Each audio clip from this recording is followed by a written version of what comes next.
Hi,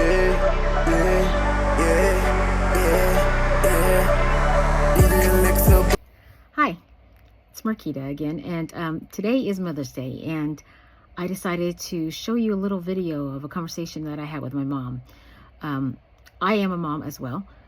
We have a son, Trey. He is 22 years old, and the truth is, for those that don't know, Tony and I were told not to have a child.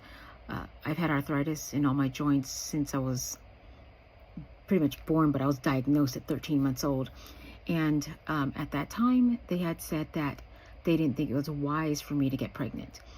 And Tony and I kind of listened to the doctor. We went home, we prayed about it, and we appreciated that good physician that we had, but we also knew of the great physician, and we decided to trust God and have a child anyway. And it was great. I had no problems physically or anything like that. As you know, our son came out absolutely wonderful, and it was quite a blessing, quite a miracle. They did not think it would happen. I even had some family members that didn't think that we should do it, but we did, and we praise God for him all the time. So today on Mother's Day, I decided to go ahead and just introduce you to my mother. She's sweet. You may hear me call her Nanahu. My mom is from Guam, and that means mom in Guamanian, which is their culture, so or Chamorro. But I would like you to meet my mom, Irene Purnell. Here she is, my Nanahu. Bye. So hey, I'm sitting out here with my mom. It's a really beautiful day in Texas. It's actually probably about to rain, and we're just sitting out here on the porch, or actually the backyard. And I kind of was wanting to get her thoughts a little bit on how she came to know. It's a little interesting. She grew up Catholic, but then became Baptist, and salvation entered the picture. And I kind of asked what her story is, and I think you might like it. So here's my mom, Irene. Okay, hi. Go ahead and you can look over here. Talk about being saved, okay?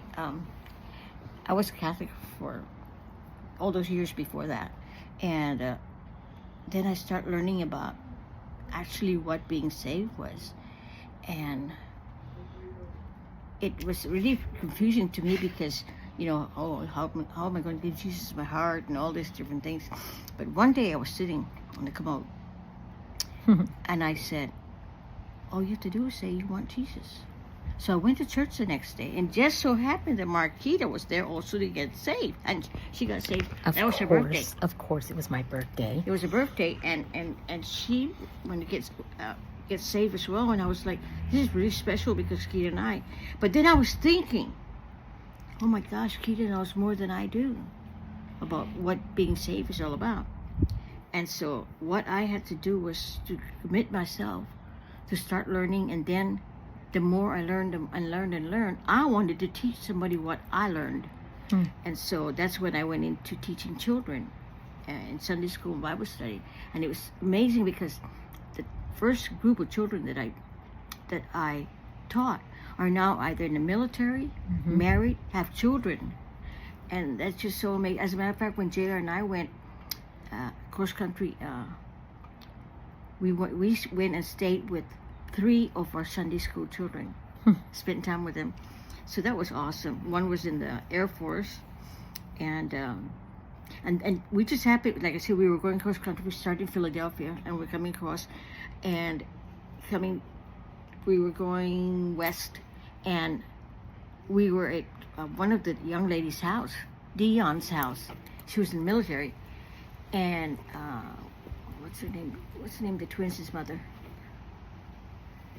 Miss Darlene. Miss Darlene happened to live not too far away, and she called and she said, hey, you're not going to go past my place. You're going to stop. So what we did, we had to cut short Dion's visit so we can give a day to Darlene, and we went and visited her.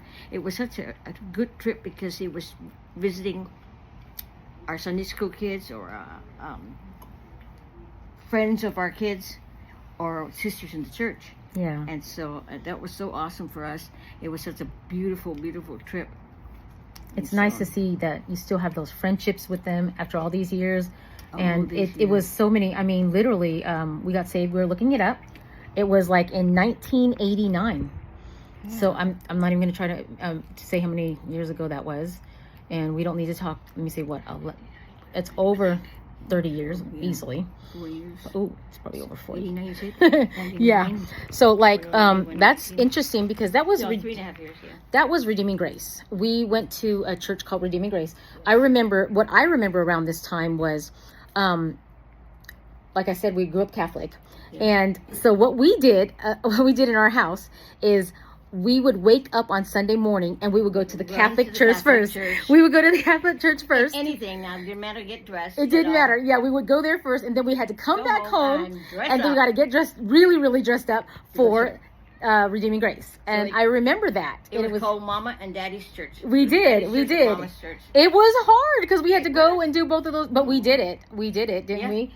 We did that for a long time. We did. And I mean, as you know, as a teenager, I didn't fully understand what's happening. But you know, when I look back at it, I see it as you were standing in your faith and your beliefs at the time, and Daddy was supporting it.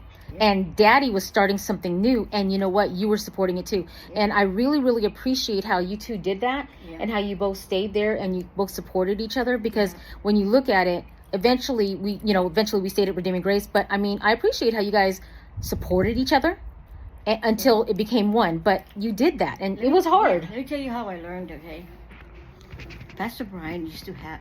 There was right in front of the old church. Yeah. And there was just a few chairs out, like in a porch.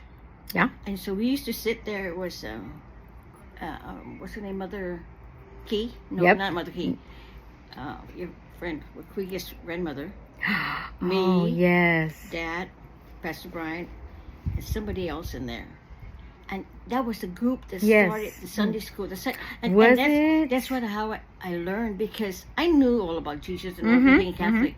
But I knew what it actually meant, how he died. And when I used to teach Sunday school, I would tell the children, that baby that was born on Christmas that we celebrated, that's the one that grew up 33 years later. Yeah. Sacrificed, died on the cross because of us. You know, I think it's interesting how you're talking about, when you said at first, you said that you thought that I would know more than you did. You know what I mean? Because when our son Trey was born, I was so nervous because I knew what I grew up with Catholic. And so I knew a lot of the New Testament. And I didn't know a lot of the Old Testament. So what I would do is, when I would read him stories, it was me learning as well. I mean, I knew the basic stories. I knew the big stories. You know the big stories. You know all the big ones, Noah, and you know all the big ones. So we knew all the big ones, but I didn't know everything. We never know everything, but I didn't know the other details. And so, yeah, I understand how you were wanting to teach and learn because your child. I did the same thing. Children, but my point was to teach them, you know, that Jesus loves them, and it always amazes them when I told them, "Do you know that Jesus knew you were going to be sitting right here in the Sunday school class and learning about Him?" And are you still teaching right now? You got some kids now too, don't you? I'm going to. We haven't had kids in our church in a while. Yeah. And I heard that one of the young ladies is going to start bringing her kids and grandkids.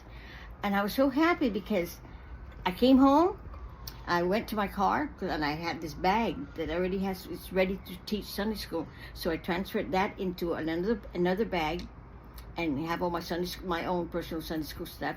And it's ready to go now. See? Any children, and I have up to JR made me copies of, you know, I think this week we're learning and how God created everything. So that is what we said. What did we decide? We have papers to color and all that. 36 years later? 36 years later, and she's still teaching. Yeah. Still teaching. I mean, I admire her love for children. Yeah. I imagine it. Yeah. I imagine myself just. You've been wanting it. Yes. You've been wanting it, and I like that. She she's different. Mom and I are different, and even Daddy. Mommy really likes the kids, the children. Yes. I am more inclined to the teenagers and even the young adults, where I started a new chapter, Tony and I did, with the young adults now, and we're really enjoying that. But you know, it's completely different. She's really with the children. I'm not. I won't say that I won't like them, but they're not. I'm not as drawn to them, and they're really not as drawn to me. I'm probably a little too loud, but that's okay, because I thank God that there are so many of us with different talents. So that's my mom. Isn't she a cutie? I just wanted to kind of get her story for you guys. I hope you enjoyed it, and I hope you're having a really, really blessed day. And thank you once again for watching Kiki with Kiki. Bye.